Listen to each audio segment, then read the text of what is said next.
देखिए आपको एक वृत्त दे रखा है, इसके परिघ क्या है, ए बी सी डी, एक समांतर चतुर्भुज है। क्या है? समांतर चतुर्भुज। हमें सिद्ध करना है कि ए बी सी डी एक क्या है, समचतुर्भुज है। क्या है? समचतुर्भुज। ये हमें सिद्ध करना है। तो देखिए दिया है, क्या दिया है, ओ केंद्र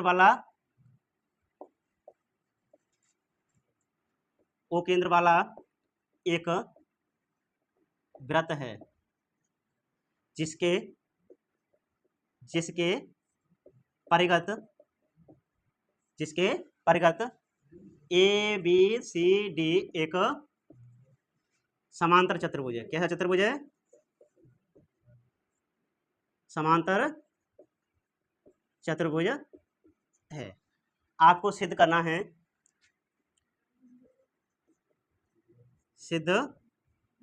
करना है, क्या करना है कि ए बी सी डी एक समचतुर्भुज है। कैसा चतुर्भुज है? समचतुर्भुज है।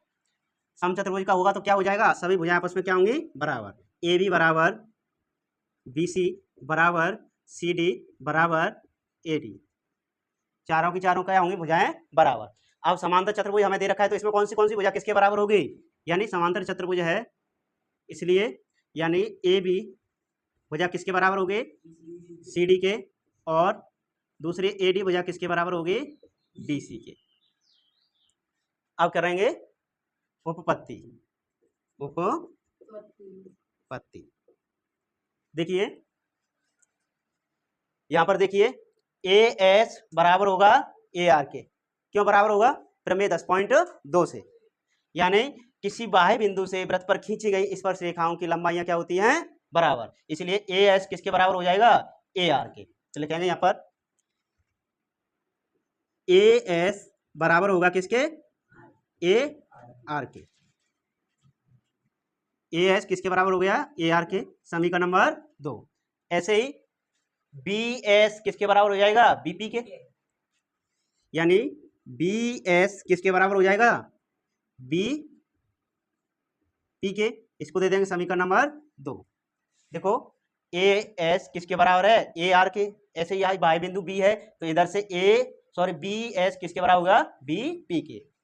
ऐसे इधर यानी सी क्यू बराबर होगा सी पी के, सी क्यू बराबर हो गया किसके, सी पी के। इसको दे दो समीकरण नंबर 3।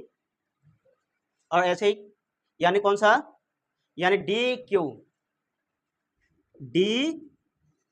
किसके बराबर होगा, डी क्यू किसके बराबर होगा, डी आर के, इसको दे दो समीकरण नंबर 4। इतना समझ में आ गया सबकी में? यानी देखिए मैंने ये लिखा है कि ये वाली भुजा इसके बराबर है, ये वाली भुजा इसके बराबर है, और ये वाली भुजा इसके, और ये वाली भुजा इसके। क्यों बराबर है, लिखना चाहें तो लिख सकते हैं, ये प्रमेय 10.2 से। समझ में आ गई बात? बाह्य बिंदु से वृत्त पर खींची गई स्पर्श रेखाओं की लंबाइयां क्या होती हैं, बराबर। अब क्या करेंगे, समीकरण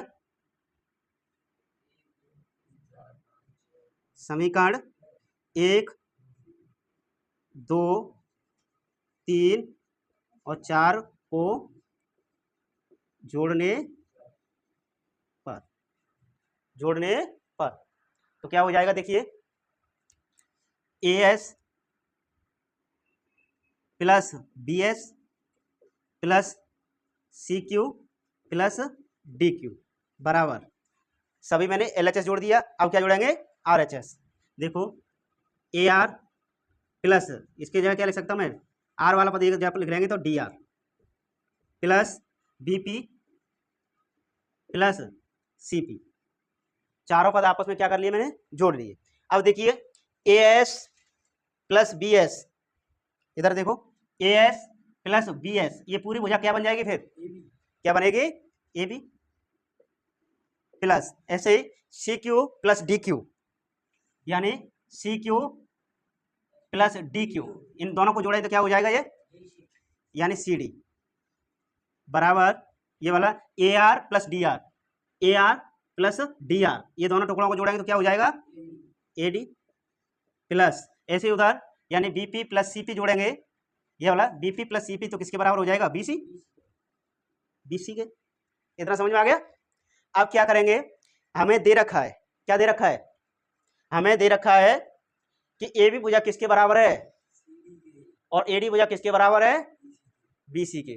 तो इस सी डी की जगह मैं क्या लिख सकता हूं ए बी, और इस ए डी की जगह क्या लिख सकता हूं मैं बी सी, चेंज कर देंगे, या इसको देना चाहते हो समीकरण तो मैंने दे दिया, ऐसे लिखेंगे, दिया है हमें। तो देखिए ए बी की जगह तो आप ए बी रखो प्लस सी डी को चेंज कर दो, यहाँ से सी डी किसके बराबर है, तो सी डी की जगह मैं क्या लिख दूंगा यहाँ से ए बी, ऐसे इधर ए डी को चेंज कर दो आप, ए डी के बराबर क्या है बी सी, तो ए डी की जगह मैं क्या रखूंगा बी सी प्लस, यहाँ बी सी पहले से दिया है तो यहाँ लिख लेंगे, मैं लिख देता हूँ, चलो याद नहीं रहे आपको, क्योंकि ए बी बराबर क्या है सी डी और ए डी बराबर क्या है बी सी, ये आपको क्या से आ गया दिया है,